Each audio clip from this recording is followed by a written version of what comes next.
Imagine closing your eyes and stepping back into another age, a world of candlelight and carriages, of soot-lined skies and whispered manners, a world that feels far away, and yet, in quiet ways, still lingers in the corners of our modern homes. Before we drift there together, take a slow breath, settle in, and let the rhythm of the story carry you. If you enjoy these calm wanderings through history, remember to follow along, so that more of these soft, sleepy journeys can find their way to you. Now, let's begin. The streets of Victorian Britain were never truly silent. Even at night, a distant hum remained a mixture of clattering hooves, muffled footsteps, and the occasional cry of a newspaper boy selling the day's final edition. Beneath the glow of gaslight, houses lined the roads like watchful sentinels, their windows veiled by lace curtains. Inside, families lived lives of order, of discipline, and of unspoken expectations. Parenting, in the Victorian age, was a world unto itself. It was shaped by ideals that prized duty above affection,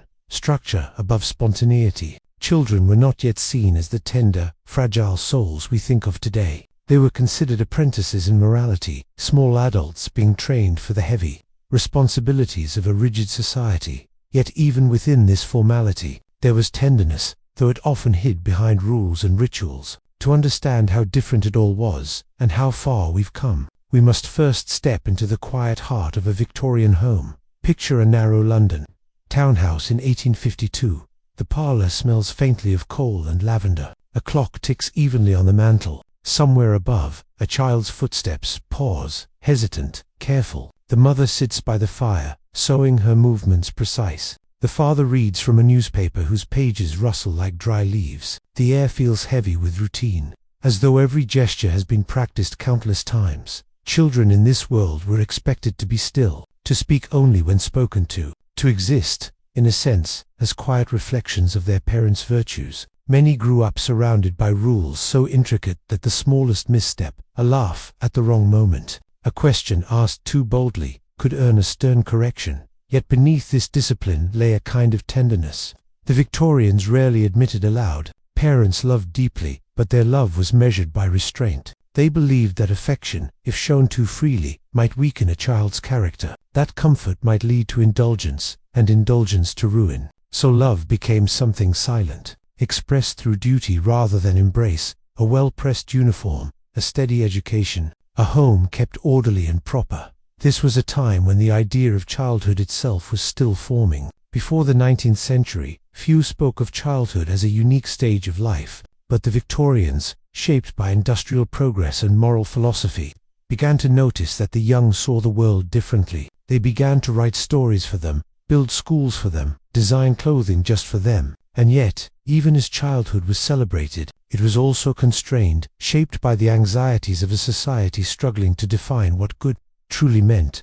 In middle-class homes, nannies and governesses often stood between parents and their children. A governess might live in the same house but remain in quiet isolation, tending the children's lessons and manners, ensuring their posture was correct, their speech refined. The mother would visit the nursery at certain hours, offering polite affection before returning to her social or domestic duties. It was not unkindness, it was custom, a rhythm the age itself demanded. Downstairs, in poorer quarters, life was harsher in different ways. Children there were companions in labor. They fetched water, polished shoes, worked in shops and factories when they could. Their parents loved them fiercely but had little time for gentleness. Survival required strength, and tenderness often hid behind the exhaustion of daily work.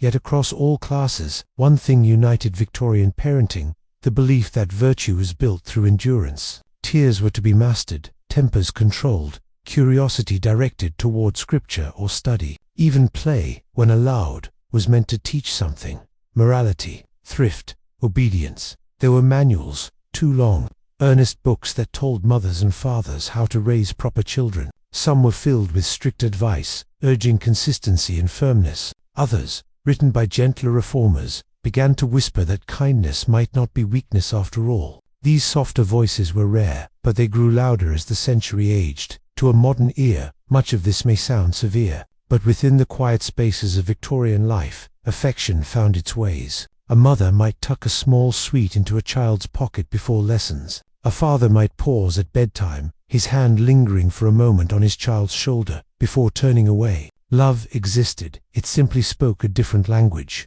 Outside, the world was changing quickly. The Industrial Revolution was reshaping everything: work, time, family. Cities grew crowded, noisy, alive with invention and opportunity, but also with smoke and hardship. Parenting itself began to reflect that duality, the desire to guide children toward success, yet shield them from a world that seemed to grow colder with every factory whistle. Education became the great promise. Schools were opening, sometimes harsh in discipline but rich in ambition. The Victorians believed knowledge could purify the soul, that learning to read and write might elevate an entire generation. And so, from morning until evening, children copied letters, recited poems, and memorized lessons, often under the watchful eye of strict teachers who believed their firmness was a form of love. Still, behind all this structure, there were small rebellions, little sparks of childhood that refused to be smothered. A boy sneaking out to watch the lamplighter at dusk, a girl daydreaming over her embroidery, imagining far-off adventures.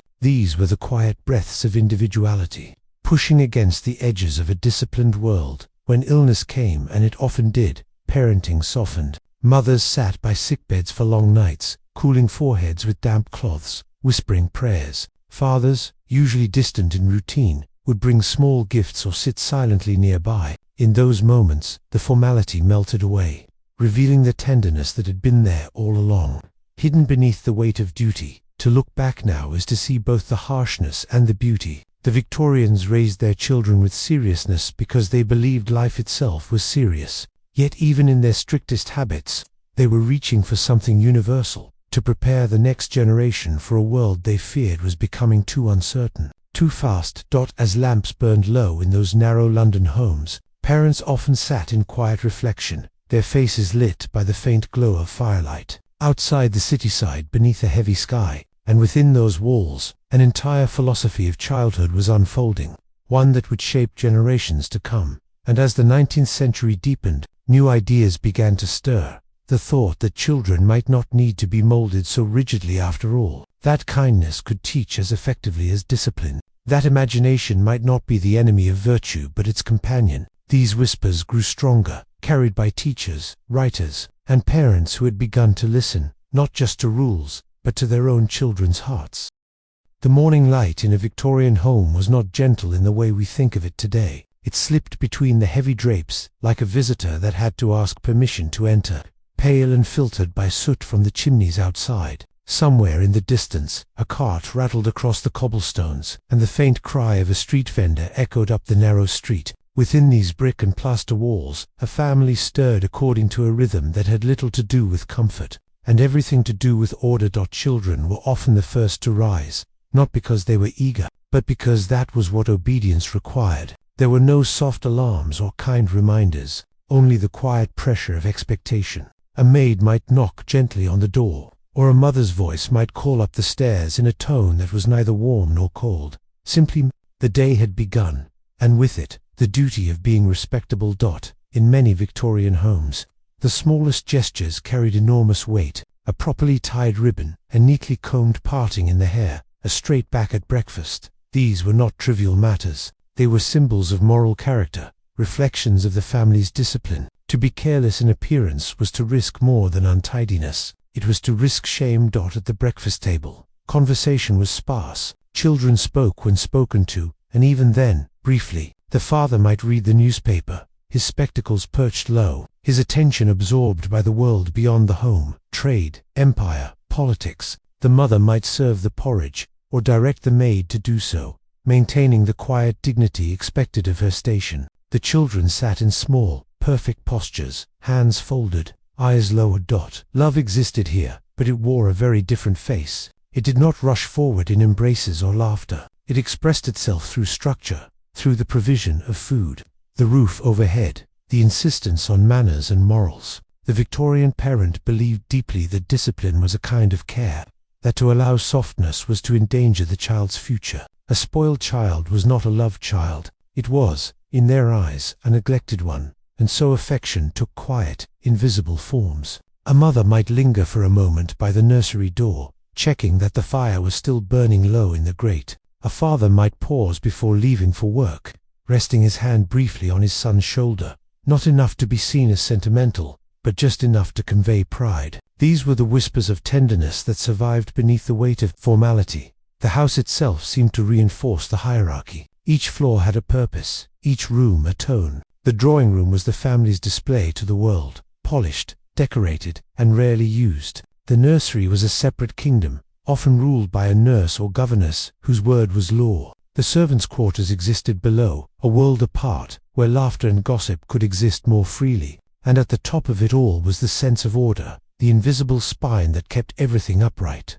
Punishment, when it came, was not always cruel in intention, but it was precise. A child who disobeyed might be sent to stand in silence, or to write a repeated line until their hand ached. In poorer homes, the discipline could be sharper, a quick strike, a harsh word, but even in the gentler households, the fear of disappointing one's elders was punishment enough. A frown from a father could silence a room. The idea was not to harm, but to shape. The Victorians believed a child's will must be trained like a muscle, firm, steady, obedient. They admired self-control above all things, and they saw emotion, especially in children, as something to be contained rather than expressed. Tears were not comforted. They were corrected in the afternoons. The world outside would hum with the sound of industry. Through the window panes, a faint haze of smoke drifted from the factories, marking time in slow, rhythmic pulses. For middle-class children, lessons filled the hours: French, handwriting,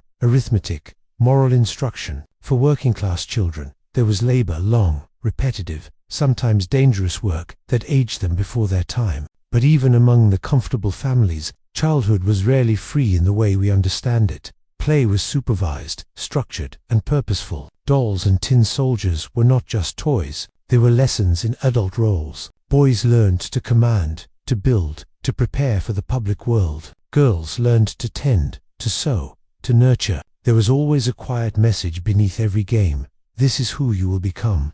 This is how you must behave. Even the sound of the household told a story. The tick of a clock on the mantelpiece, the soft sweep of a broom on wooden floors, the creak of a stair, all reminders of the steady rhythm of Victorian life. There was comfort in that predictability, a sense of safety in knowing one's place. Yet beneath it, for many, there was also a silence, a longing for warmth, for laughter, for a kind of closeness that the age did not know how to express. And still, there was beauty in it too. The afternoon light glinting through lace curtains, the scent of polished wood and coal smoke, the sound of distant church bells marking the hour. All these formed a kind of music that made the world feel ordered, stable, and sure. To live in such a time was to live within boundaries, but also within a dream of civility, of moral certainty, of progress unfolding just beyond the horizon. As dusk fell, candles were lit one by one. The family gathered again for dinner, the ritual repeating itself with quiet ceremony. Grace was said, plates were passed, conversation returned to duty, to study. Two small moral tales meant to instruct rather than entertain. The world beyond their door, the noise of the city, the hardships of the poor, felt far away, though it was never truly gone. Later, when the children were sent to bed, the house settled into stillness once more. The fire burned low, the gaslight flickered softly against the wallpaper. A faint wind might rattle the panes, carrying the distant sound of a carriage passing through the night. And in that dim quiet, another day of proper Victorian life came gently to a close, neat, ordered, and unchanging. But inside the dreams of those children, something else stirred. Perhaps it was the memory of a kind word, the rare softness of a mother's touch, or the imagined freedom of running barefoot through the fields, a life unmeasured, unjudged, unobserved. They would wake the next morning to the same duties, the same expectations, but for a moment, in sleep, they were free. Outside the brick houses and their ticking clocks, the streets of Victorian England unfolded like an endless web of contrasts. Morning mist drifted between narrow lanes, softening the outlines of carriages and shop fronts, muffling the calls of vendors who began their day before the sun was fully awake. Somewhere, a milkman's cart creaked, and the faint ring of church bells called the city into order. It was a world divided not only by wealth, but by sound, by smell, by the very air people breathed. In the wealthier districts, the scent of fresh bread and coal fires floated from neat rows of homes, their curtains drawn in prim perfection. but only a few streets away, smoke hung thick above crowded alleys, where children with soot-streaked faces darted between puddles and cobblestones, chasing bits of string or rolling hoops made from bent iron. For them, childhood was not an age of wonder. It was a task, a slow, exhausting climb through survival. Many began working as soon as their hands were strong enough to hold a tool. In factories, mills, and mines, they bent to the rhythm of the machines, learning early that the world rewarded obedience, not imagination. The sound of worry gears, the steady clang of metal, the hiss of steam, these were the lullabies of the industrial age. Still, there was something strangely hypnotic about it all. The steady hum of progress, the disciplined motion of hundreds of workers moving in unison. The promise that somewhere at the top of this great machine, someone believed it was all for the betterment of society. For the Victorians, hardship was not a tragedy, but a test, a way to measure character. Even the children were told that labor built virtue, that suffering was a form of grace. Meanwhile, in schools across the growing cities, another kind of discipline awaited. The classrooms were narrow and cold, their walls lined with portraits of moral heroes and kings. Children sat on hard wooden benches, the smell of ink and chalk hanging in the air. Lessons were memorized, repeated, recited, not to spark curiosity, but to shape memory and obedience. Cleanliness, industry, humility, these were the sacred words of the schoolroom, the invisible rules that prepared them to fit into the great machine of empire. Teachers rarely smiled. They believed sternness was a kind of kindness, that indulgence led to weakness. A raised eyebrow could silence a dozen voices. A missed sum, a smudged page, a crooked line, these small imperfections were treated as moral failings. Yet even here, beneath the stiffness and fear, there was a kind of quiet pride. A child who learned their letters, who could read the Bible without stumbling, carried home a glow of accomplishment that might warm the whole family. In some ways, education was the closest thing to hope the era offered. For the children of laborers, it was a fragile doorway out of hardship. For the sons and daughters of merchants, it was a ladder to respectability. And for the few who rose higher to grammar schools, to universities, it was the promise of becoming part of the story England told about itself. A story of progress, empire, and divine order. But for every classroom lit by daylight, there were hundreds of rooms where no such lessons were taught. In the slums of London, Manchester, and Birmingham, thousands of children worked from dawn to dusk, picking threads in textile mills, carrying coal, sweeping chimneys so narrow they could barely breathe. Theirs was a quieter education, learned through endurance. They learned to move silently, to avoid the overseer's gaze, to make do with little. And when night came, they slept deeply, as only the exhausted can. If you had walked through those streets in the 1850s, you might have seen it all as a kind of dream, one world layered upon another. In one house, a nanny was reading softly to her charge from a gilt-edged book of fairy tales, the candlelight flickering against polished brass. In another, a girl not much older was sewing by lamplight, her fingers pricked and trembling, her eyes heavy from fatigue. Both belonged to the same city, the same country, the same empire, yet they lived in different centuries of comfort. And yet, the Victorians rarely saw the contradiction. They believed, deeply, that everything had its place. The poor were where God had placed them, just as the rich were. To question this was to question the very foundation of the moral order. Even those who pitied the poor often did so with distance, giving alms, founding charities, writing sermons, but rarely crossing that invisible line between compassion and equality. In drawing rooms and parlors, conversations about the poor were framed in the language of improvement. The lower classes must be taught self-restraint, someone would say, sipping tea. They must learn to better themselves. And across the city, those same lower classes were already working 14-hour days, trying to earn enough for bread and coal. It was a quiet tragedy wrapped in politeness, a society that valued morality more than mercy. Still, within those rigid boundaries, small acts of humanity bloomed like flowers between stones. A factory owner who let a worker's child stay home after an injury. A governess who slipped an extra slice of bread to her pupil. A mother who hummed softly to her baby while mending clothes by candlelight. These moments of tenderness were but they were real proof that beneath the iron mask of the age, the human heart still beat softly. Even the cities themselves carried that strange mix of beauty and sorrow. Gaslight glowed on wet cobblestones, turning rain into rivers of gold. Smoke rose like a veil against the grey sky, catching the faint glimmer of dawn. Church spires reached upward through the fog, their bells echoing faintly through the chill. For a moment, if you stood still, you could almost feel the whole city breathing, weary, proud, endlessly alive. At the heart of it all was the idea of respectability, that strange Victorian obsession. Every action, every word, every appearance was measured by it. To be respectable was to be safe. To lose it was to fall into disgrace, a fate worse than poverty itself. Parents taught it with the same gravity as religion. It governed dress, speech, posture, even thought. And so, children grew up not only learning arithmetic or manners, but the delicate art of self-presentation, the performance of virtue. But virtue, as they defined it, was often silence. To be good was to be quiet, to endure, to avoid complaint. A child who questioned was corrected. A woman who wept too openly was gently shamed. A man who showed too much feeling risked ridicule. The result was a society outwardly calm and inwardly aching, a world of polished surfaces and hidden storms. Yet, through all of it, there was still an odd tranquility, a rhythm that, in hindsight, feels almost soothing. The measured pace of the horse-drawn carriage, the ticking of the mantel clock, the faint murmur of voices after supper.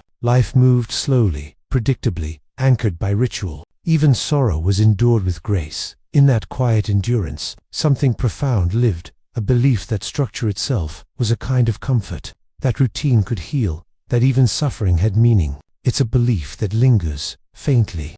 In our own time, the ghost of an age that prized order above emotion, and found peace in the predictability of duty.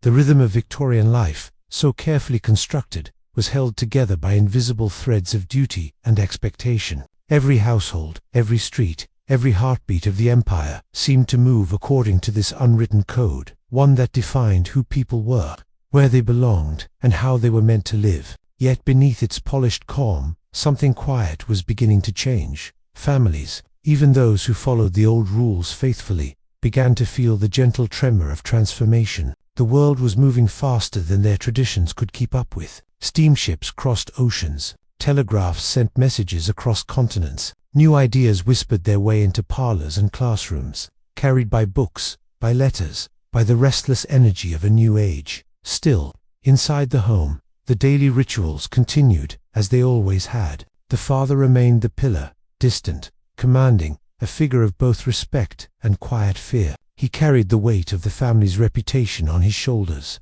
His work, his earnings, his manner, these defined not just his household, but its very moral worth. To fail in business, or in conduct, was not only a personal loss but a moral one. The mother was the keeper of virtue, the silent force that shaped the family's soul. Her days were long and delicate, filled with the endless tasks of maintaining gentility, of ensuring the home reflected the calm and grace society demanded. She oversaw the servants, taught the children manners, wrote polite notes to neighbors, and managed the subtle art of respectability. It was unspoken work, invisible labor, but it held the whole world in balance. Children, as they grew, were expected to mirror these roles. A son might dream of adventure, of travel, of the distant colonies he heard about in newspapers, but he also knew his future was tied to duty. He would learn his father's trade, or study law, or join the civil service. A daughter, meanwhile, learned patience, grace, and restraint.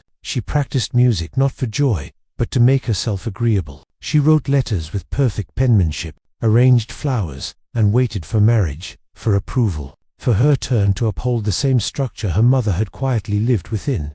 It all seemed so still, so unchanging. Yet, under that stillness, the first murmurs of modern thought were beginning to stir. Books began to question what it meant to be moral. Essays whispered that kindness might matter more than class. Even in drawing rooms where conversation was cautious, the names of reformers and thinkers began to appear. People who dared to wonder whether poverty was a flaw of character or a failure of society. The church bells still rang on Sundays, their chimes echoing across the rooftops. Families still walked together to service, the men in dark coats, the women in lace gloves and bonnets, children neatly arranged between them. Inside the pews, prayers were whispered for stability, for the strength to endure, for the salvation of a world that seemed to be growing more complicated by the year. But outside the church doors, the world was shifting, gently, quietly.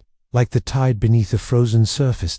In the great cities, the line between classes began to blur, if only slightly. Factory owners built schools for their workers' children. Charitable societies offered food and reading lessons. Newspapers spread not only stories of empire, but glimpses of injustice. The idea of reform, once radical, began to sound almost respectable. And slowly, the notion of childhood itself began to change. For centuries, a child had been seen as a small adult, a being to be trained, corrected, and prepared. But in the late Victorian years, something tender began to emerge. Artists painted children not as moral lessons but as creatures of innocence. Writers described their wonder, their fragility, their dreams. It was as if society had suddenly noticed that beneath the silence and obedience, there lived a softer truth, that childhood was not just a preparation for life, but a life of its own.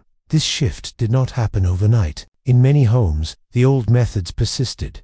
The stern discipline, the emotional distance, the endless concern for reputation. But there were cracks in the structure, fine and delicate. A mother allowing a child to laugh too loudly. A father choosing patience instead of punishment. A family deciding to walk together in the park, not for propriety, but for the simple pleasure of sunlight and air. The parks themselves were part of this quiet revolution. Once, green spaces had been reserved for the elite, private gardens hidden behind iron gates. But now, public parks opened to all. The working poor could stroll alongside the middle class, sharing the same air, the same sky. In those calm Sunday afternoons, the city briefly forgot its divisions. Children ran, women talked softly, men read their newspapers in peace. For a few hours, the boundaries of Victorian life dissolved into something human and whole. Even the homes began to reflect this subtle transformation. The heavy drapery and dark woods gave way, little by little, to lighter fabrics and softer colors. Family portraits began to show smiles, small, tentative, but real. Letters between mothers and daughters spoke of affection more openly. Fathers, once silent at the table, began to read aloud to their children in the evenings, their voices mingling with the crackle of the fire. It was not rebellion, it was evolution, the quiet kind that changes everything without making a sound. The same society that once prized restraint was beginning, almost unconsciously, to rediscover warmth. Compassion began to replace judgment. Understanding began to take root where fear had once stood. Of course, not everyone welcomed this change. There were voices that warned against softness, that spoke of moral decay, of the dangers of losing discipline. The newspapers carried editorials reminding readers that England's greatness had been built on strength, not sentiment. But the tide had already turned, however gently. Once an idea takes root, that love and dignity might be stronger foundations than control. It is impossible to bury again. In this age of transition, class still ruled everything, but even that began to shimmer uncertainly. The line between servant and master grew thinner in the face of shared humanity. A maid who had served a family for decades might be spoken to with real respect. A governess might become a friend. A factory worker's son might win a scholarship. These were small, fragile victories, but they hinted at a future where birth would matter less than kindness. And in the twilight of the century, as lamps flickered across London and carriages rattled softly through the fog, the mood of the age began to feel different. Still disciplined, still reserved, but no longer entirely closed. Behind the curtains of neat homes, people were beginning to speak to one another, not just out of duty, but out of care. There were still hardships, still silence, still the weight of old expectations. But something in the air had softened, the faint fragrance of a gentler world forming just beyond reach. Mothers told their children stories before bed, fathers kissed their daughters goodnight, and as the century crept toward its end, those small, quiet gestures carried the promise of an entirely new way of seeing the world. The Victorian home, once a fortress of control, was becoming something closer to what we might now call a family. The discipline remained, but beneath it flowed a warmer current, patience, forgiveness, love spoken softly instead of demanded loudly. It was still far from modern, still constrained by convention, but in its stillness, there was beauty. And if you listen closely to the faint rustle of pages turning, to the murmur of evening prayers, to the sound of fire crackling in the hearth, you might almost feel it. The slow heartbeat of change, steady, calm, and kind.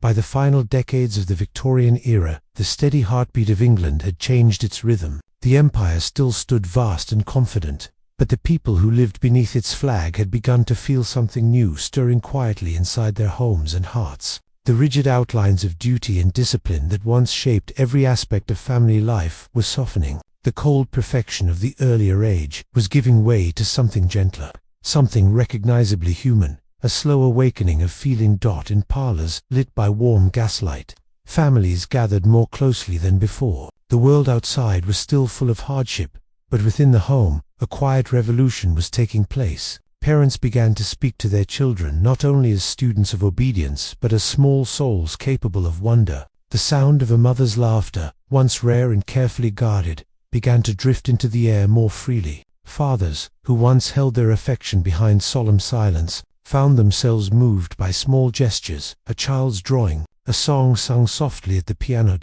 It was as though an invisible door had opened, letting emotion breathe again after a century of restraint. Literature, too, played its part in this change. The novels of Dickens, the poetry of Tennyson, the essays of Ruskin and Carlyle, all carried within them a longing for compassion, for moral feeling that was not rooted in fear but in care. Through stories of orphans, of kindness, of redemption, a new moral code emerged, one that prized sympathy as highly as discipline. For the first time, society began to look at children and see not miniature adults, but beings of innocence, fragile, curious, full of potential. Artists painted them in soft light, surrounded by flowers and animals. Writers described their play, their dreams, their laughter. Photographs captured their wide eyes and shy smiles, freezing what earlier generations had barely noticed, the beauty of youth itself. Childhood was becoming something to cherish, not merely prepare for, and with that change came conscience. The conditions that once went unquestioned, children laboring in factories, crawling through chimneys, selling matches on cold streets, began to seem unbearable to those with means and influence. Philanthropists, clergymen, and social reformers took up the cause of the child. They wrote letters, founded charities, spoke in parliament. The newspapers began to print stories of children saved from the mills, of schools opening for the poor, of laws slowly forming to protect the young from the most dangerous labor. The Factory Acts, the Education Acts, these were words that appeared dry on paper, but in reality, they marked the first glimmers of compassion written into law. The age that had once believed discipline was love was beginning to believe that protection was love too. A child who was kept safe, who was allowed to learn, who was given even a small measure of comfort, that child was no longer an object of labor, but a promise of the future. In middle-class homes, the governess's authority began to soften as well. Where once she had been a symbol of distance and control, she now became a figure of quiet care, a teacher not just of manners, but of imagination. Lessons grew to include poetry, drawing, and music. Some families began to speak of happiness, not as indulgence, but as a sign of virtue. To raise a child kindly was becoming not shameful, but admirable. Of course, this change was uneven. Many homes clung tightly to the old ways, fearing that the world was losing its moral backbone. There were still stern fathers, still children who trembled at the sound of their name spoken sharply. But the balance had shifted. The language of affection, once whispered only in secret, now found its way into the open. Mothers wrote it in letters, fathers began to speak it aloud. The idea of love, once buried beneath duty, began to bloom again, shyly, but irreversibly. Outside the home, the streets of the empire reflected this change in curious ways. The great cities, London, Manchester, Liverpool, were still crowded, smoky, alive, with noise and ambition.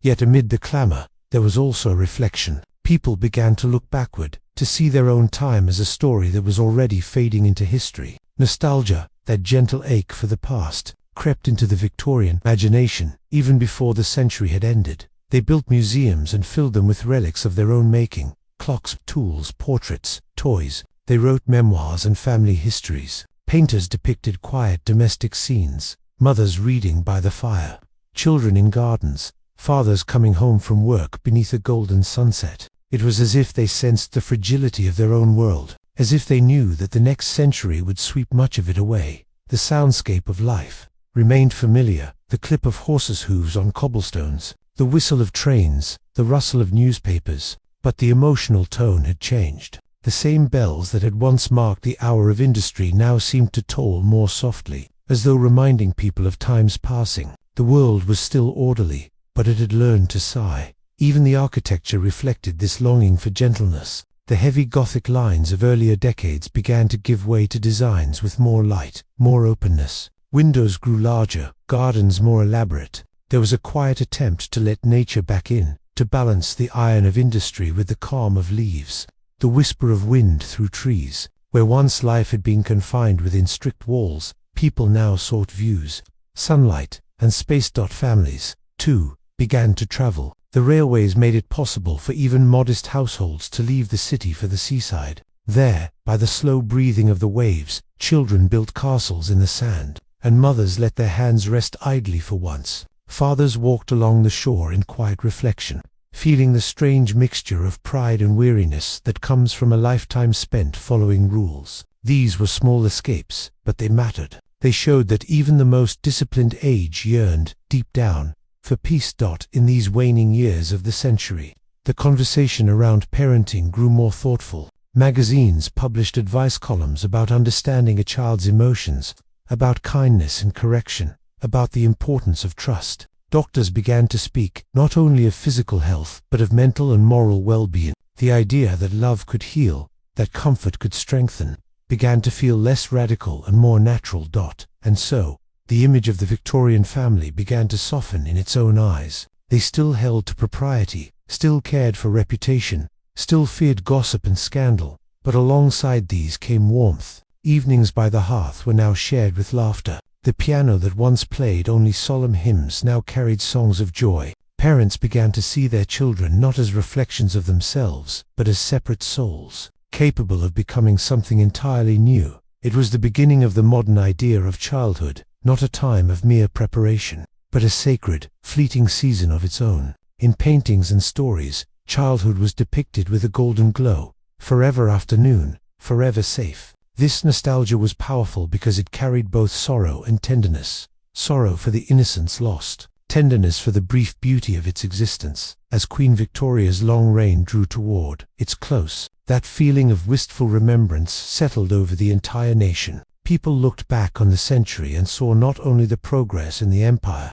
but the humanity that had quietly bloomed amid it all. They remembered the laughter of children in dusty streets, the sound of church bells through the fog, the warmth of candlelight on a winter night. For all its flaws, the age had taught them something lasting, that beneath the grand machinery of civilization, what mattered most were the small, steady acts of care. By the time the 20th century approached, those acts had reshaped the world. Schools became kinder, homes became brighter, laws grew more humane. The same society that once prided itself on restraint had discovered that empathy, too, could be a form of strength. And in the calm, fading twilight of the Victorian era, that realization shimmered quietly, like the last light on a hearth before sleep. If you listen closely to the echoes of that time, you can almost hear it, the mingling of progress and nostalgia, of sorrow and hope, the sound of footsteps on cobblestones, the whisper of a mother's lullaby, the slow turning of a clock marking the end of an age. It was the world learning, at last, to love more gently. As the 19th century exhaled its final breath, and the 20th took its first quiet steps, a new kind of light began to fill the world. It was a gentler light, not as golden and heavy as the glow of Victorian gas lamps, but softer, more diffused, like the pale sun of an early morning after a long night. The air itself seemed to shift. The empire was still vast, the cities still crowded, but something in the spirit of life had changed. The great machine of progress, which had once roared and clanked with the noise of ambition, was beginning to hum with a slower, steadier rhythm. People looked around them at their homes, their children, their aging parents, and realized that time was moving differently now. The century that had been built on duty was giving way to a century that would be built on feeling. In those first years of the Edwardian era, the mood was almost dreamlike. The world felt softer at the edges. Music drifted more freely from open windows. Conversations lingered longer at dinner tables. The strictness of the Victorian household, once marked by the ticking of clocks and the echo of formality, now opened its doors to gentleness. Families no longer lived in fear of impropriety, so much as in search of comfort. Curtains were drawn back to let in light. parlors once reserved for guests were now filled with laughter, and the art of conversation, once a test of decorum, became an expression of ease. The word home began to mean something different, not merely a place of rules, but a refuge of warmth. This emotional softness carried forward the lessons of the previous generation, but rewrote them in a new key. The same desire for order that had driven Victorian morality now found peace in domestic serenity. The home became the moral center of the world, not as a place of control, but as a sanctuary. It was where love was learned, where values were whispered between the quiet clink of teacups, where the rhythms of a family's life became almost sacred in their calm repetition. In art, this transformation could be felt everywhere. The painters of the new century captured sunlight streaming through windows, mothers reading with their children, and gardens bursting with color. The pre-Raphaelite ideal of purity and restraint softened into something more human, an appreciation of imperfection, of tenderness, of the small beauty found in daily life. Writers, too, began to explore emotion in ways that would have startled their ancestors. They spoke of empathy, of the need to understand the inner lives of others. Novels that once revolved around morality now dwelled on consciousness, on the quiet stirrings of the heart. Virginia Woolf would later describe the world not as a rigid structure, but as a flow, a current of impressions, sensations, and small awakenings. That sense of flow defined the new century's understanding of family as well. Childhood was no longer viewed merely as a stage to pass through, but as a space of wonder, a garden of imagination that adults were encouraged to protect. Play, laughter, and curiosity became virtues. The educational reforms of the early 1900s, inspired by thinkers like Froebel and Montessori, reflected this belief that learning should nurture joy, not obedience. Even the way parents spoke to their children changed. Letters and diaries from the Edwardian period revealed tenderness where once there had been stiffness. Fathers signed their notes with affection. Mothers described their children's small triumphs with pride, unshadowed by guilt. It was a quiet revolution of tone, one that reshaped not only homes but the emotional foundation of society itself. Of course, the shadow of the old world still lingered. The values of propriety and respectability did not vanish overnight. Many still believed in strict schedules, in proper behavior, in the dignity of restraint. But the energy behind these beliefs had softened. People began to understand that strength and kindness could coexist, that a household could be both orderly and loving, disciplined yet humane. This gradual blending of discipline and care marked the beginning of modern parenting. It recognized the child not as a miniature version of the adult world, but as its own realm of mystery and growth. The home became a kind of sanctuary against the increasing speed of industrial life, a place to slow down,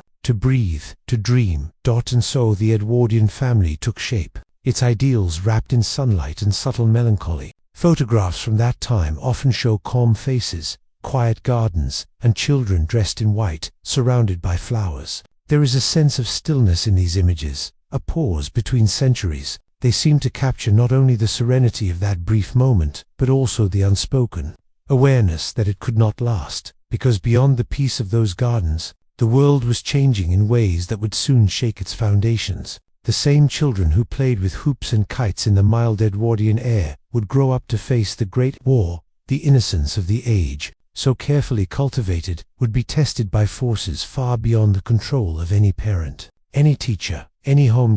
And yet, the emotional revolution that had begun in the late Victorian years did not vanish in the storm. It endured quietly, like a candle flickering in a draught. Even in the trenches, letters home were filled with tenderness, fathers writing to sons, sons writing to mothers, lovers separated by oceans and time. The idea that emotion was strength, not weakness, held firm. It was as if the softness that had entered the world had taken root too deeply to be undone.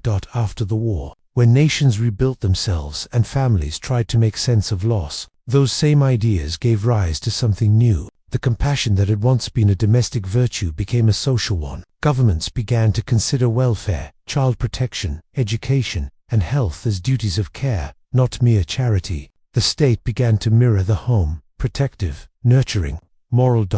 This was the true legacy of that emotional awakening at the turn of the century. The lessons learned in drawing rooms and nurseries echoed into the policies of modern life. To care became not only private virtue but public good. To comfort became an act of progress. Even in culture, this shift was clear. The literature of the interwar years, from E. M. Foster to Catherine Mansfield, was filled with empathy. Films depicted families, love, and loss with quiet humanity. The stiff collars and moral sermons of the past had faded into soft tones and introspection. The world, for all its turmoil, had learned to feel.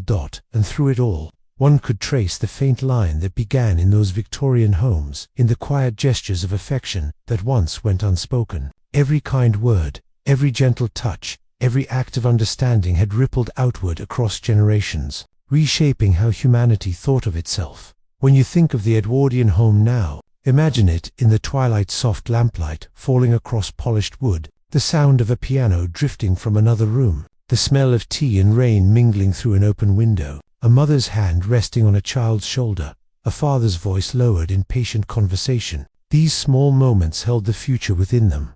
The new century would be marked by noise, speed, and invention, but beneath it all, this quiet thread endured. The idea that compassion was not weakness, but wisdom, that tenderness was not the opposite of strength, but its truest form. And so, as the dawn of the modern age spread across the world, it carried with it the soft echo of the Victorian heart, transformed, humanized, and finally at peace with its own feeling. The discipline of the past had given way to the empathy of the present. The iron and lace of an empire had melted into warmth, into memory, into light. The world was still far from perfect, it never would be, but it had learned something profound, that love, when spoken softly and lived quietly, could outlast even the grandest of ages.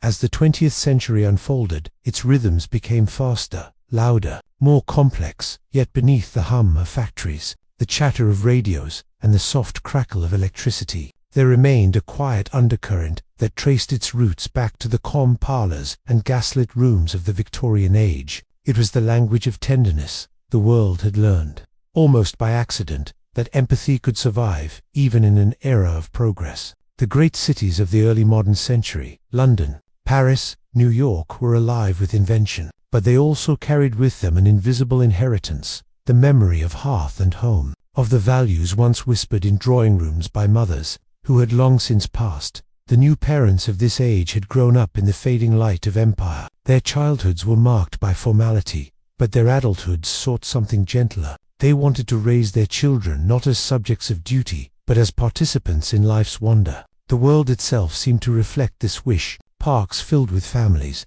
children's literature blossomed, toys became colorful, imaginative, alive. That it was in this period that the child truly became a figure of fascination, not just a responsibility but an inspiration. Writers like A. A. Milne and Kenneth Graham captured the spirit of childhood as something worth cherishing, not something to be outgrown, but something to remember and protect. The stories of Winnie the Pooh and The Wind in the Willows offered adults a return to innocence, a reminder of the quiet joys that once defined their earliest days. Education, too, began to soften. The harsh recitations and rigid punishments of the Victorian classroom gave way to curiosity and play. Schools became less about obedience and more about discovery. Teachers were no longer distant authorities but guides, shaping not just the mind but the imagination. And in the family home, this shift could be felt in the smallest of gestures: a father kneeling to speak to his child at eye level, a mother reading aloud by lamplight, the sound of laughter echoing through rooms once silent with formality. The rigid walls of the old household began to breathe. The domestic interiors themselves reflected this transformation. Where once there had been dark mahogany and heavy drapery, there was now light, soft fabrics, pastel tones, the shimmer of sunlight through lace curtains. Comfort became not a luxury but a philosophy. The ideal home was no longer a fortress of morality, but a nest of peace. This ideal extended far beyond private life. The public world began to mirror the domestic one, shaping societies that valued welfare, compassion, and collective care. Governments introduced social programs, housing for the poor, education for all, healthcare for families, inspired by the same moral awakening that had begun in those earlier, quieter times. People began to realize that kindness could be organized, that empathy could be built into the structure of a nation, and so, the soft virtues of home became the hard architecture of progress. Even in art and cinema, this gentleness found expression. The black and white films of the early decades carried an emotional clarity that reflected the dreams of ordinary people, stories of love, family, and redemption. The sentimental wasn't mocked, it was honored. The world wanted to feel again. But life, as always, moved in cycles. The mid-century brought with it new challenges, wars, technological revolutions, shifting roles of men and women. And yet, even as the external world grew complex, the quiet yearning for comfort deepened. Families held fast to rituals, the evening meal, the bedtime story. The simple reassurance of presence. Psychology, too, began to turn its attention to the emotional world. Thinkers like Freud, Jung, and later, Bowlby and Winnicott explored the invisible threads that connected childhood, love, and identity. The idea that affection shaped the mind, that warmth and safety could define a life, became not just poetic, but scientific in many ways. This was the ultimate victory of the Victorian legacy, its final evolution from moral control to moral care. The world had learned that the way one treated a child was not just a reflection of private virtue, but a measure of civilization itself. By the time the 20th century reached its middle years, the image of parenting had been remade. The stern, distant father had been replaced by one who played on the floor, who told stories, who showed affection. The silent mother, bound by duty, had become the emotional center of the home, a figure of strength wrapped in gentleness. Society began to value listening over lecturing, understanding over commanding. In children's eyes, adults found something pure, a mirror of their own hopes for renewal. The idea that love could be both guiding and freeing became the quiet philosophy of a generation. Yet the ghost of the old world never fully disappeared. Every now and then, in the turn of a phrase or the posture of a photograph, one could glimpse the shadow of Victorian restraint. It lingered, not as a burden, but as a reminder that gentleness meant something precisely because it had once been rare. This contrast between past severity and present softness gave modern families their depth. The tenderness of a mother's lullaby was sweeter because it echoed against the memory of a stricter age. The patience of a father teaching his son to read was more profound because, not long ago, such tenderness might have been dismissed as weakness. Even the objects that surrounded daily life carried this evolution. A rocking chair near a fireplace, a child's toy kept on a shelf long after it was outgrown, a family photograph framed in silver, all of them spoke of love that had endured, love that had learned to be visible. And perhaps that is the quiet thread that connects centuries, the movement from silence to speech, from command to conversation, from fear to affection, the long arc of history bending not toward perfection, but toward humanity. When one looks back now at the Victorian age, its manners, its morals, its portraits of solemn children, it can feel impossibly distant. Yet, if you listen closely, you can still hear the whisper of its transformation in the world around us. The bedtime story, the gentle apology, the shared laughter at a dinner table, these are the legacies of that slow awakening. As the century progressed, the home became more than a physical space. It became emotional architecture, a structure built from feeling, trust, and presence. To come home was no longer to return to order, but to return to love. And in the end, that may be the most remarkable thing about history, how even its harshest eras plant the seeds of softness in the hearts of those who follow. The Victorian parent, so often caricatured as cold or unfeeling, had unknowingly given rise to generations who would define love not as obedience, but as connection. In this quiet evolution from the stern parlors of the 19th century to the warm living rooms of the 20th, we can trace the shape of modern compassion. It is not loud, nor dramatic. It is something quieter, more enduring, a candle that never quite goes out. The flame that once burned behind closed doors now flickers openly in every act of care, every gesture of understanding, every moment when someone chooses to listen rather than command. That flame is the light of empathy, the most human inheritance of all.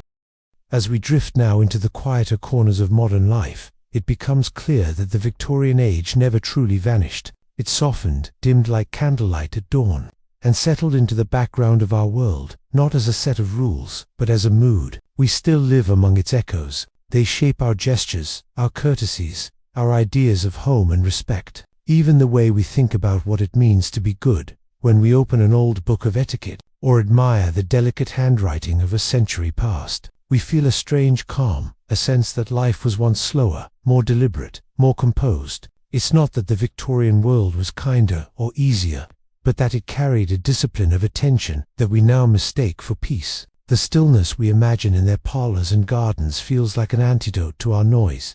In our own homes, traces of that world remain. The idea of family dinners, of dressing neatly, of saying please and thank you, all come from that lineage of quiet formality. Even when we rebel against it, we do so in conversation with it. The Victorian ghost is always nearby, reminding us of composure, of ritual, of the dignity of small acts. Parenting, too, carries its faint inheritance. Though we speak now of empathy, creativity, and gentle guidance, some part of us still believes that good parenting involves structure, the steady rhythm of routine, the quiet order of bedtime, the notion that love is shown as much in constancy as in warmth. It is a softened version of what came before, but its roots are the same. When a parent reminds a child to sit up straight, to write a thank you note, to speak kindly even when they are upset, these are modern echoes of Victorian virtue, translated into gentler tones. The rigidity is gone, but the desire for grace remains. It's as though we've learned to keep the frame but repaint the picture. There's something comforting in that. Perhaps part of us longs for the stillness they seemed to live with, for evenings by firelight, for the sound of rain against windowpane, for the patience to read a letter slowly instead of rushing through a message on a screen. The Victorian idea of time, measured, intentional, rhythmic, feels almost luxurious now. In our search for simplicity, we often circle back to their world. We recreate it in period dramas, in novels, in quiet Sunday rituals. We light candles, sip tea, and imagine that by slowing down, we can glimpse the calm they seemed to know. And in a way, we do. Every time we take a slow walk, tidy a room, or speak gently in a moment of frustration, we are channeling that same discipline of presence, the belief that how we move through the world matters. But the Victorian influence is not only about manners or decorum. It also lives in our longing, our nostalgia for meaning, for connection, for something enduring in the rush of modern life. Their age was one of certainty,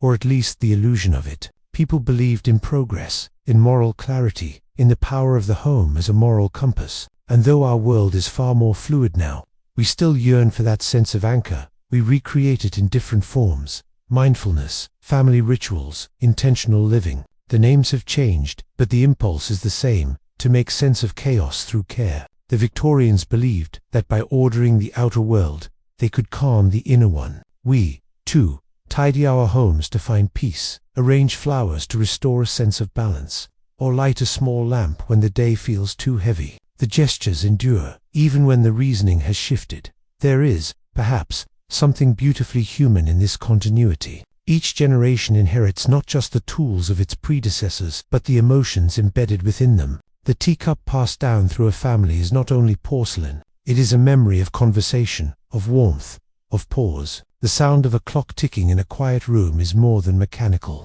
It is a reminder of the patience that once defined life. And when we teach our children kindness, humility, or curiosity, we are continuing a dialogue that began long before us. The Victorian parent might have spoken of duty, the modern one of empathy, but the wish behind both is the same: to prepare the next generation for a world they cannot yet imagine, and to fill that preparation with love. Even in our digital world, the Victorian echoes find new forms. The modern obsession with self-improvement reading lists, daily routines, morning rituals, has its roots in the old moral diaries and self-reflective journals of that earlier age. They believed that character could be cultivated through small daily acts. And we, too, believe in the quiet discipline of habits. It's as though the century of reflection has simply changed its tools, from ink and candlelight to screens and keyboards, but not its yearning.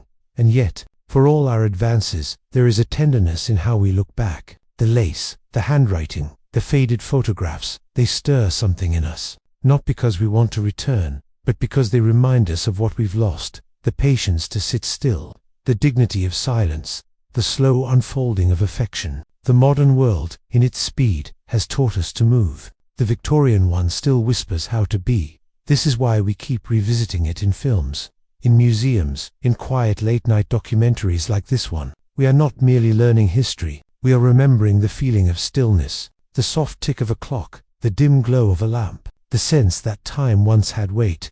In the way we decorate our homes, a vase of flowers on a wooden table, an old photograph framed in gold, a shelf of books with worn spines, we are paying tribute to that past. We blend their world with ours, weaving comfort into modernity. The Victorian belief in home as sanctuary remains with us, perhaps even more so now that the world outside feels louder than ever. And in this quiet persistence lies something profound, the recognition that gentleness endures, styles change, technologies shift, ideologies rise and fall, but the desire for warmth, for understanding, for a life of grace remains constant. The Victorians, with all their contradictions, were chasing that same dream, to bring meaning to the ordinary, to find beauty in restraint, to make the heart feel at home in its own company. We might smile at their formality or shudder at their rules, but in truth, we are not so different. We too want to live well, to raise our children wisely, to speak kindly, to find peace in a world that rarely pauses.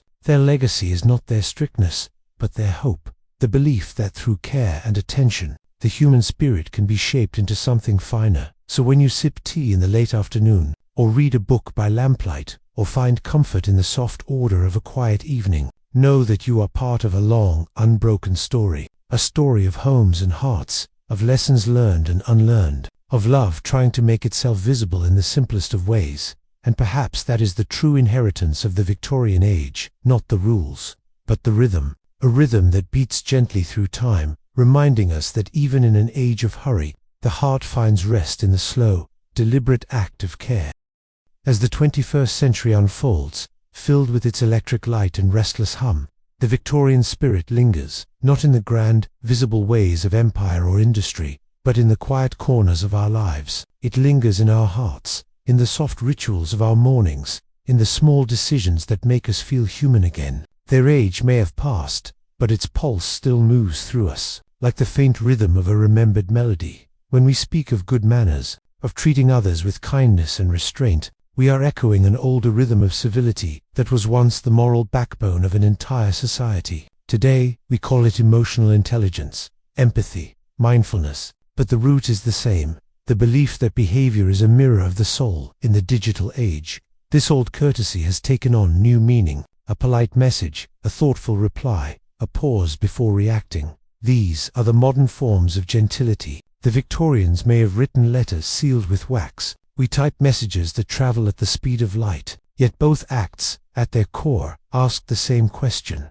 How can we remain kind in a world that moves too fast? Even the way we talk about balance between work and rest, between ambition and contentment, reflects their influence. The Victorians built their moral lives around the idea of self. They believed that discipline created dignity, and though we have softened that belief, we still seek its shape. We chase productivity tools, time-blocking schedules, digital detoxes, all ways to restore a sense of control in a world too vast to grasp. And yet, there is a tenderness in how this structure has evolved. We no longer speak only of duty, but of wholeness. The modern human, like the Victorian dreamer, longs for peace within the noise. We meditate where they prayed. We journal where they kept diaries. We craft morning rituals where they followed household routines. The desire is the same, to bring order to the heart, our homes, to carry this inheritance. The soft light of a lamp, the presence of a bookshelf, a vase of fresh flowers, all quiet homages to the Victorian ideal of domestic serenity.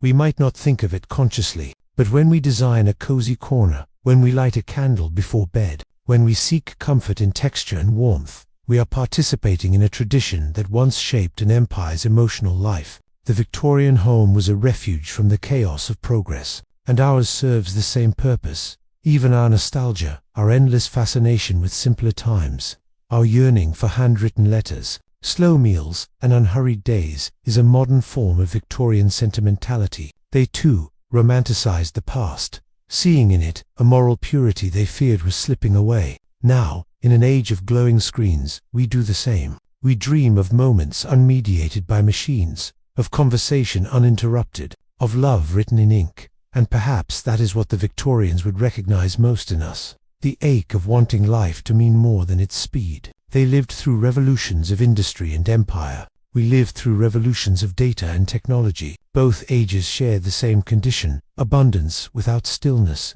and both reach, in their own ways, for something gentler. Parenthood, especially, reflects this continuity. The Victorian parent taught discipline through structure. The modern parent teaches compassion through understanding, yet both share the same heartbeat, a a wish to prepare children for a world that can be unkind. The lullaby, the bedtime story, the careful folding of a blanket, these are gestures that span centuries. When a parent whispers, "Sleep well," they speak the same timeless prayer, that love can protect, that care can soften the world. Even in our public life, we feel their shadow in our debates about morality, responsibility, and progress. The Victorian sense of moral order still threads through modern society, though now we wear it with more freedom. We no longer frame virtue in terms of piety, but of integrity. We speak of authenticity, inclusion, kindness, new words for old ideals. The names have changed, but the desire to live rightly, to do good, remains the same. In our art and storytelling, their influence deepens still. We are drawn to period dramas and costume series, not only for their beauty, but for what they represent, the dream of coherence. A world where meaning was woven into manners, where choices seemed to carry moral weight. We know, of course, that the truth was more complex, that their age was filled with injustice and silence. But we are drawn to the illusion of order. It soothes us, even as we question it. And beneath all this, beneath the rituals, the nostalgia, the moral longing, lies something simpler, the enduring human wish to make life feel sacred. That was the quiet triumph of the Victorians. In a time of rapid change, they found holiness in the ordinary, in the gleam of polished wood, in the tidying of a room, in the act of writing a thank you note.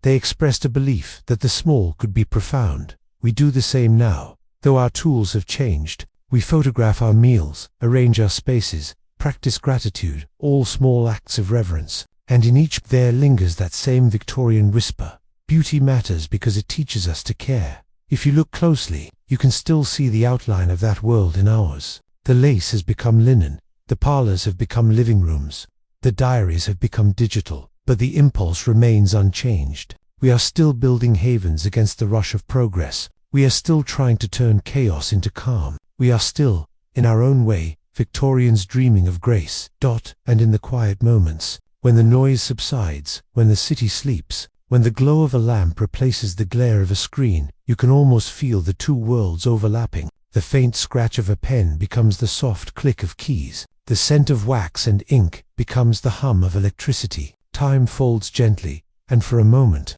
past and present share the same breath. This is where the legacy truly lives, not in history books or museums, but in the living rhythm of care, in the patience of a parent, the kindness of a stranger, the order of a home at peace. The Victorian ideal of goodness, quiet, enduring, human continues, not as rule, but as reminder that gentleness we chase today, in mindfulness, in minimalism, in slow living, is not new. It is the return of something ancient, the wish to live beautifully, to mean what we say, to be at ease with time. And in that wish, we are never far from the candlelit rooms and steady hearts of the age that came before.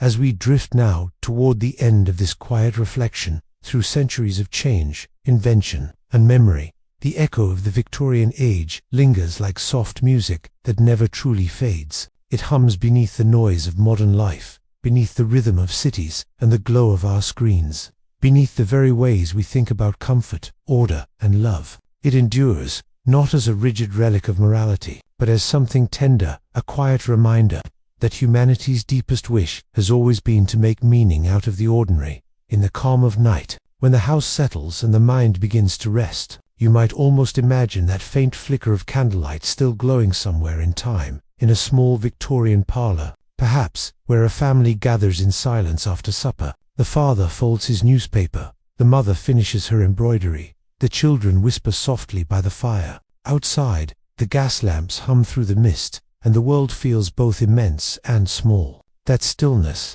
that pause, that fragile calm, it's a feeling that has never left us, because even now, in our restless century, we seek what they sought, peace after noise, gentleness after striving. The forms have changed, but the yearning remains the same. The Victorians turned to faith, to duty, to manners. We turn to mindfulness, simplicity, and connection. But beneath every effort is the same quiet prayer, that life might be more than its labor, that love might be something we build, day by day, with patience and care. The age they lived in was not easy. It was full of contradictions, great wealth and great poverty, strict rules and quiet rebellion. And yet, within those contradictions, there bloomed something fragile and beautiful, a belief that goodness could be taught, that the heart could be trained toward gentleness. For all their rigidity, they were dreamers too. They believed in progress, not just of machines, but of the soul. That is their truest legacy, not the factories or the railways, not even the empire that once spanned the world, but the simple idea that civilization begins in the home, in the way one speaks, the way one listens, the way one treats another with respect. Every warm household today, every act of care, every soft word between parent and child carries the distant shadow of that belief. It's easy to look back and see their world as old-fashioned, even cruel by modern standards, and yet, when stripped of its harshness, something essential remains, a moral heartbeat that still guides us. The notion that kindness matters, that order soothes, that small routines can shape the soul. These ideas survive, not because they were Victorian, but because they are human. Imagine, for a moment, that you could walk through time, down a narrow cobbled street, where the fog curls around gas lamps, where the air smells faintly of smoke and bread. A woman passes with her basket, a child stares through a toy shop window, a man tips his hat to a neighbor. These gestures, so small and fleeting, were their language of care. And though the world has changed, we still speak that language in smiles, exchanged with strangers, in the politeness of holding a door, in the patience of a gentle word when anger would be easier. The Victorian sense of decorum has softened, become warmth instead of rule. Their moral codes have melted into our emotional vocabulary. What they called virtue, we now call empathy. What they called self-discipline, we call self-awareness. The essence is the same. The belief that goodness is learned, that it begins in small acts, and that every day offers a chance to begin again. Even their sense of wonder, the awe they felt toward science, art, and discovery, lives on in us. When we look up at the stars, when we marvel at the power of nature, when we find beauty in the patterns of history, we are following the same thread that they once followed through their libraries and telescopes. Curiosity was their religion, and wonder their most enduring grace. The Victorian home, with all its rituals and rules, was also a sanctuary from the chaos of an age transforming itself. Today, we recreate that sanctuary in our own ways, through the quiet ritual of tea, the softness of a blanket, the hush of a bedroom at night. The details differ, but the meaning remains. We build peace wherever we can find it. And so, as we drift to the end of this long reflection, perhaps it is comforting to think that we are not so different from those who lived before us. The past is not a foreign country, but a mirror showing us who we have always been. Beneath every change of fashion and technology, the human heart remains steady in its longing for kindness, for order, for the safety of love. In that sense, the Victorian world never truly ended. It lives wherever people pause to listen, to care, to find meaning in small things. It lives in every parent who bends to tuck in a child, in every moment when patience wins over anger, in every quiet home where warmth is made, not bought. The candle that burned in that distant century has not gone out. It has simply changed its form, now glowing through our screens, our lamps, our words. And though the world moves faster, though the noise grows louder, that light still waits within us, small and steady. The same light that made a mother in 1880 whisper to her child, "Sleep well, my dear." The same light that makes us pause now, even for a moment, to listen, to breathe, to feel human again. Because in the end, history is not just about what was lost. It is also about what endures. The Victorian age, with all its contradictions and dreams, still whispers to us through time, not as command, but as comfort. It tells us that even in a world of change, gentleness matters, that goodness can be quiet, that love, when practiced in small, steady ways, can outlast every empire. And as you close your eyes tonight, letting the images of that distant world fade into calm, perhaps you can still hear it, the slow ticking of a clock in a peaceful room,